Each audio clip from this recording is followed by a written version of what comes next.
안녕하세요. 예배에 관한 아무 말입니다. 댓글 주셔서 오늘은 그 댓글을 읽고 이야기해 보도록 하겠습니다.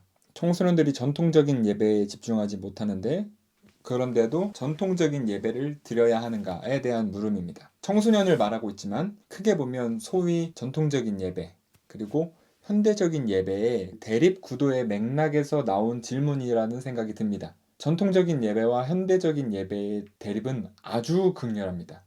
어떤 예배학자들은 이 갈등을 보고 예배 전쟁이다라고 말할 정도니까요. 그런데 전통이나 현대의 기준을 무엇으로 두냐에 따라서 이해가 달라지는 내용들이 상당히 많습니다. 복잡하고 다양한 성격을 가졌어요. 그런데 오늘은 예배 형식, 순서에 관해서만 이야기해보면 좋을 것 같습니다. 그래서 오늘 이렇게 구분해 볼게요. 역사를 거쳐서 축적된 예배 형태를 예전적 예배라고 부르고요. 형식으로부터 자유롭고 다양한 시도의 예배를 열린 예배, 이렇게 불러보겠습니다. 시작하기에 앞서서 다양한 형태의 예배에 관해서 제가 가장 분명하게 말할 수 있는 한 가지는 꼭 이렇게 예배해야만 한다 하는 주장은 틀렸다는 것입니다. 예배는 어떤 형식으로도 가능합니다. 누구라도 할 수 있고 어디에서도 할 수 있고 어떻게도 할 수 있습니다. 뭐가 옳다 그르다가 아니라 어떤 방법을 선택함에 있어서 그 방법이 주는 유익과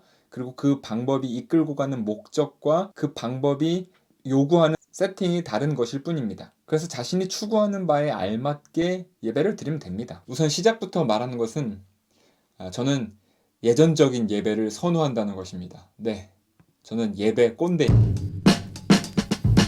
하나님을 영화롭게 한다는 예배의 궁극적인 목적이 다 똑같아 보이지만 사실 각각 예배마다 숨은 의도와 그것을 실현하는 세팅과 목적이 다 다르다는 사실을 이해할 필요가 있습니다. 먼저 열린 예배를 짧게 이야기하는 게 좋을 것 같아요. 열린 예배의 세팅은 모임, 표현입니다. 열린 예배는 모으기 위한 세팅이 되어 있어요. 교회 문턱을 낮춰서 교회 바깥에 사람들이 모일 수 있도록 하고 있고요. 또 교회 안에서는 낡고 형식적인 순서에 집중과 마음을 잃어버린 사람들의 마음을 모으는 데 최적화되어 있습니다. 이를 위해서 군더더기 없는 예배, 다양한 시도의 예배, 참신한 예배가 기획됩니다. 자, 그러면 그렇게 모은 다음엔 뭘 할까요? 하나님께 우리의 진심을 표현합니다. 찬양으로 하나님께 내 마음을 올려드리고 또 진심으로 하나님의 말씀을 듣고 또 우리의 간절함을 담아서 하나님께 기도하는 그런 예배이죠. 그래서 나는 열린 예배가 좋아 이렇게 말할 때 그 사람이 갖고 있는 예배의 어떤 이미지는 많은 사람들이 진정성을 표현하는 예배가 좋은 예배다라는 이해가 깔려 있는 것입니다. 제가 좋아하는 예전적 예배는 좀 다른 구성과 세팅을 갖고 있습니다. 예전적 예배는 기억과 변화를 위한 구성을 갖고 있습니다. 이거 정말 중요합니다. 이거 진짜 중요해요.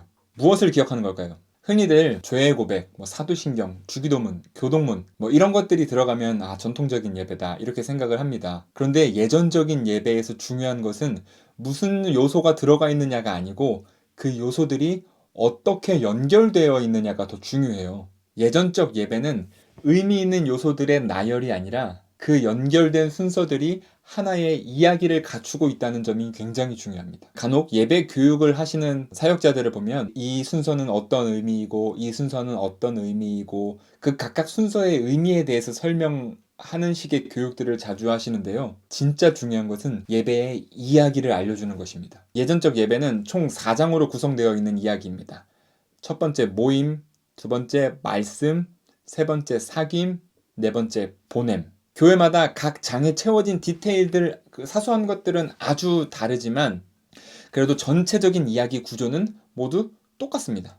모임, 우리를 부르시고 말씀, 우리에게 말씀하셔서 사귐, 우리를 사귐의 존재로 변화시키시고 그래서 이 사귐의 순서에 하나님과의 사귐, 이웃과의 사귐의 절정인 성만찬이 들어갑니다. 그리고 보냄, 그렇게 사귐의 존재로 변화된 우리가 세상으로 보냄 받아서 하나님 나라를 이루라는 그 전체적인 이야기가 예전적 예배 안에 구성되어 있습니다. 그러니까 예배는 성경의 이야기가 펼쳐져 있는 거예요. 우리 개개인과 세상을 구원하시는 하나님의 이야기, 그것을 위해 오신 예수님의 이야기, 또 성령께서 우리를 통하여 이루실 그 구원의 이야기, 이 이야기를 우리가 기억하고 재현하는 것이 바로 예전적 예배입니다. 이건 사실 말로 설명해줘야 되는 이야기는 아니에요. 예배 자체가 이야기이기 때문이에요. 드립을 설명하면 드립이 아니잖아요. 이야기도 설명하면 사실 이야기가 아닌 거예요. 스피드웨건 되는 거죠. 내가 지금 이야기 속에 들어와 있구나. 이거를 알게끔 예배가 세팅되어야 돼요.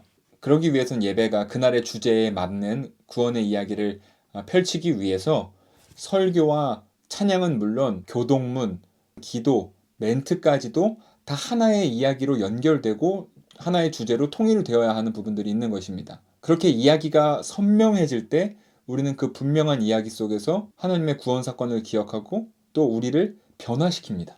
예전적 예배는 나와 세상을 변화시키는 이야기를 담고 있어요. 우리의 실패로 일그러진 세상을 하나님께서 본래 창조하신 아름다운 모습으로 회복시키실 것이라는 은총의 선물이 바로 예전적 예배라고 저는 생각합니다. 그리고 저는 예배자가 그 이야기에 깊숙이 젖어든다면 그 예배가 우리를 변화시킨다고 믿습니다. 매주 반복되는 하나님의 구원 이야기가 우리의 정신과 우리의 몸 속에 스며들어서 하나님께서 기뻐하시는 거룩한 모습으로 우리가 변화될 것이라고 저는 믿습니다.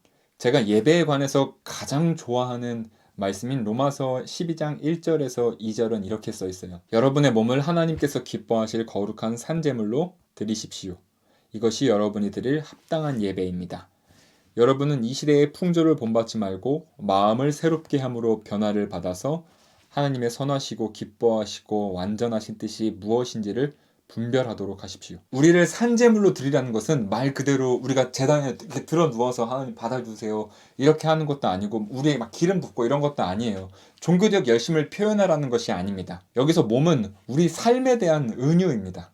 우리의 삶이 주님께서 기뻐 받으시는 그런 거룩한 삶으로 변화되는 것이 하나님께 드릴 합당한 예배라고 바울 선생님께서 가르쳐주고 계시는 겁니다. 세상의 풍조, 그러니까 세상의 소비와 경쟁과 탐욕의 문화와는 다른 이야기, 서로 사귀고 평화롭고 정의를 행하고 사랑하는 그런 하나님 나라의 구원 이야기를 우리의 마음과 우리의 몸과 우리의 모든 것에 새기고 또 그렇게 변화되라는 것이죠. 그리스도교가 이렇게 오랫동안 존재할 수 있었던 이유는 예전적 예배의 전통이 있었기 때문이라고 저는 생각을 합니다. 예배를 통해서 하나님의 구원 이야기를 재현하고 기억하려는 시도가 계속해서 있었기 때문이라고 저는 생각을 해요. 예배의 힘은 최고의 음악이라든지 최고의 설교자에서 나오는 것이 아니라 예배가 구현해내는 그 최고의 이야기가 있기 때문에 그렇다고 저는 생각을 합니다. 개인과 세상을 변화시키는 그 최고로 아름다운 이야기 말입니다. 저는 예배의 힘이 거기 있다고 믿어요.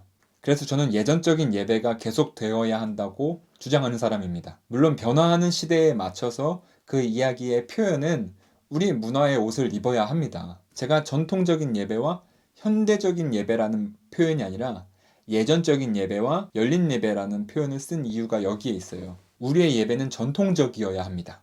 하나님의 구원 이야기를 계속 이어가야 한다는 점에서요. 그리고 우리의 예배는 현대적이어야 합니다. 우리의 문화에 맞는 표현이 절실하게 필요하기 때문입니다. 물론 어린이 청소년 예배에 이런 예전적인 요소들을 다 때려 넣을 수는 없겠죠. 다소 간소화되고 생략되고 또 아이들의 입맛에 맞게 수정되는 부분이 있다 하더라도 부르시고 말씀하시고 우리를 사귀게 하시고 세상으로 보내시는 그 하나님의 구원 이야기를 어떻게 녹여낼까에 대한 지난한 고민이 있었으면 좋겠다 하는 생각이 듭니다. 사실 제가 이 주제에 관해서 엄청 하고 싶은 말이 많은데요. 그 이제 사람들이 유튜브 10분 넘으면 안 본다고 해서 아이고 줄이느라 너무 힘들어요. 앞으로도 이 주제에 관해서 제가 여러 번 이야기할 수도 있을 것 같아요. 그때그때 질문이나 그때그때 좀 제가 채워야 하는 부분이 있다면 남겨주시면 보완해서 계속해서 이야기를 나누도록 하겠습니다. 오늘도 끝까지 들어주셔서 감사하고요. 다음에 또 다른 아무 말로 찾아뵙겠습니다. 댓글 남겨주세요. 감사합니다.